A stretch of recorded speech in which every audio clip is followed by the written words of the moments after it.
It is so important to choose the right individual to not only be your mate for life, but to have children with. It's so crucial because once you've made that decision to have children and have a family, you are creating a human being that's going to take over after we're gone. Be here on the planet with hordes of people, and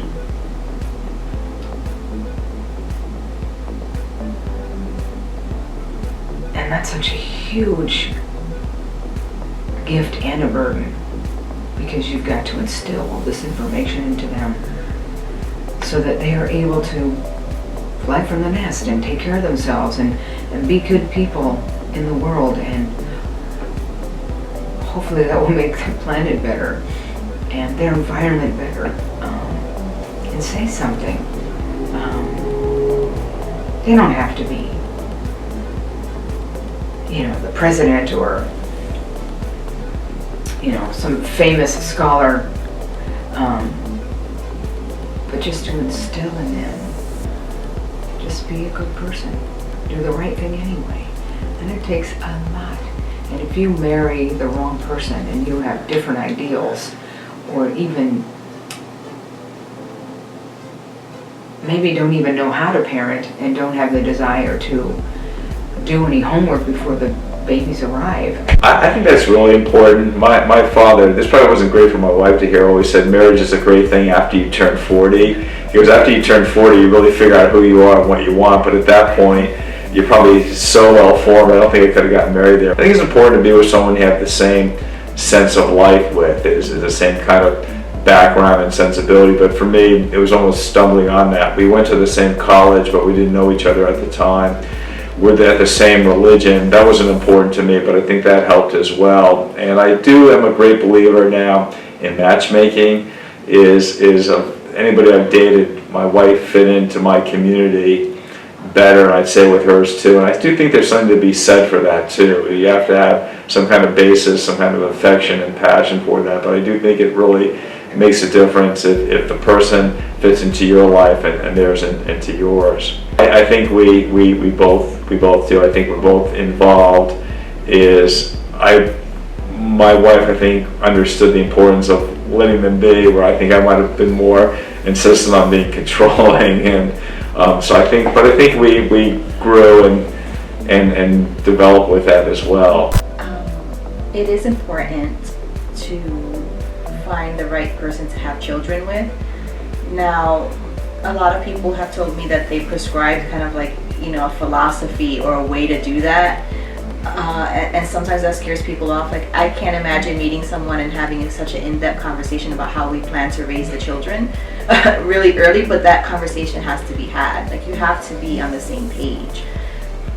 What's interesting about us is that he had a difficult childhood, and although I had a great time with my mom and feel like I still had a difficult time, with poverty and things of that nature, and coming from two backgrounds like that, I don't think we ever really discussed what our views were on parenthood or what kind of parents we wanted to be. I think that's developed over time. Again, because we didn't have anything to compare it to, so we had to build that together. I think we're very fortunate in that I think we've landed in a good place where we feel the same way about how to discipline the children. I think we still have some, work to do on the how, and I think we're trying to meet in the middle at this point. Yeah, we're still working. That's like everyday struggle, us how to discipline and agreeing on stuff on the spot, on the fly. When something happens, I may jump on something and discipline a certain way, and she may say, "No, this shouldn't be done." And it gets kind of tricky in that situation because we need to work things out before we do the disciplining. Or that's a good point, because learning how to parent doesn't come by lecture, right? We look at the way our parents react to situations, and so if we're not on the same page, we're going to react the way that we would feel is natural to us. For example, his father comes from the philosophy of children should be seen and not heard. and that's how he grew up in his home. I didn't feel that necessarily in my home. So sometimes, if he is feeling distracted or he's trying to focus and the children are loud or distracting, his first reaction is, I need you to leave. And it's not necessarily a bad thing. It just maybe could be a little bit softer in the delivery, because children will not understand that you're distracted. They just see you being short, if that makes sense. So that's where we were trying to define kind of like what that looks like. Speak for Maggie and I guess, we just pick up the slack where the other one, for a real literal example is that sucks. But she's having a lot of fun. Anyway, so Maggie drives her to school and I pick her up. That's a literal example of like, Maggie's got a full-time day job. I'm working from home because I'm a screenwriter and producer and stuff.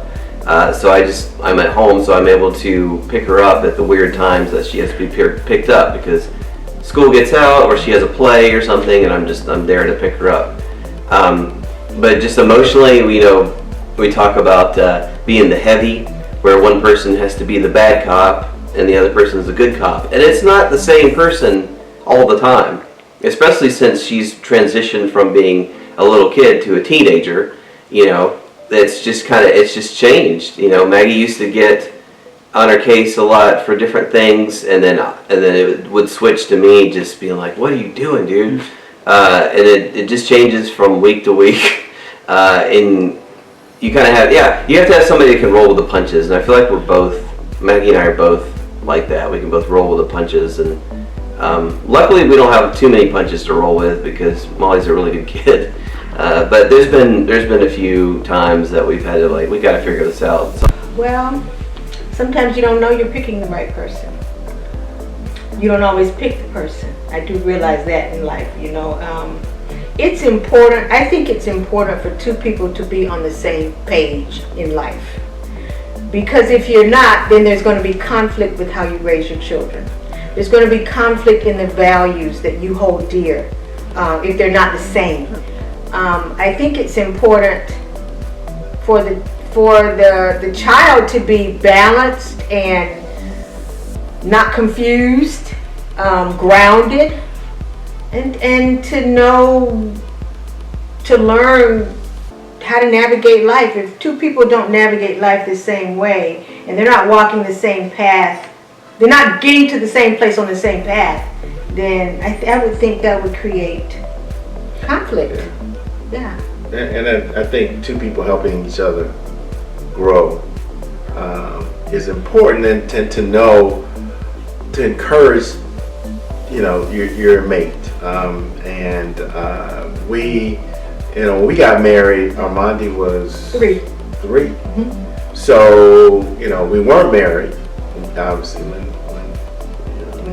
he was born. Mm-hmm. And with that, a lot of times that happens, and the two people go separate ways, and they may come back and help or co-parent, So you never really know. I think we've been blessed that we did complement each other, and we did grow from that. And I think that Armandi brought us together closer. Absolutely, yeah.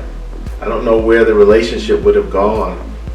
I think initially we were friends, Reggie and I. We've always been, and today, 25 years later, we are still, I consider him my best friend. If I have a day off, or if I want to do something that I consider fun, we're always together. We do most of everything together. Yeah.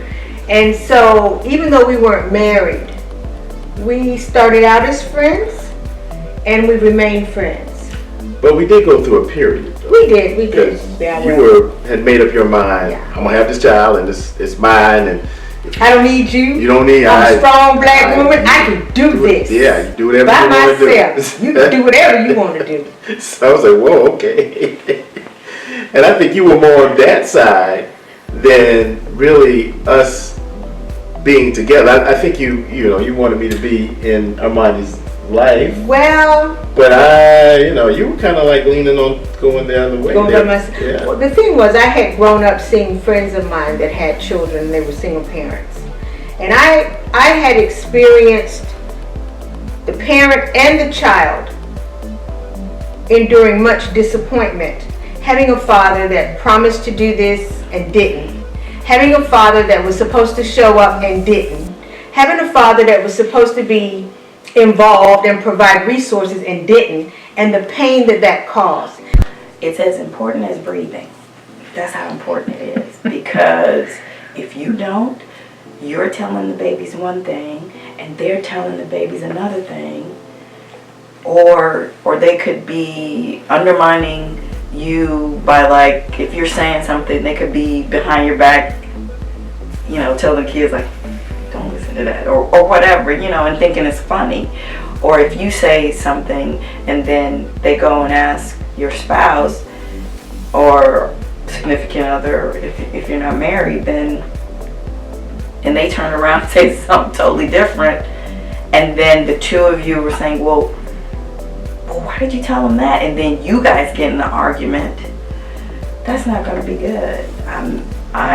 Like I said, I'm like heavenly blessed that I have the right person in my life, that we truly balance each other out. And I prayed and prayed and prayed to have the right person because of the way that I was raised by two mature people, you know, who were still young. You know, they're young, but they're mature. So they had a great understanding of how to move in the world, the best that they knew, and they gave it to us, you know. So I tell my kids all the time, it's like, you have to watch how people act, not what they say. Actions speak way louder than words. And please don't pick somebody based on, oh, sure he is cute. Yeah, no, boo. Don't do it. Pick them based on how do they take care of themselves first. Because if they don't love and respect themselves, they're not going to love and respect you. And then how do they treat the significant people in their lives? Their mothers, their fathers, their grandparents, their siblings. And if you're on a date, are they disrespectful to the waiter or the waitress? Then trust me, that's going to trickle down to you at some point. So picking a person that fits you is incredibly important, especially when children come into play, because if there is a separation for whatever reason, if you decide not to get married, or if you get married and you get divorced, you still want to be able to co-parent. You know, that's very, very important. As far as me and the mother of my children co-parenting, nah, I never had issues when it comes down to that, because once I knew I had a child coming and I knew that I was not going to be with her, I immediately started conditioning her to be a co-parent. So for one, I never led her on. I never gave her the impression that we were going to be together after the fact.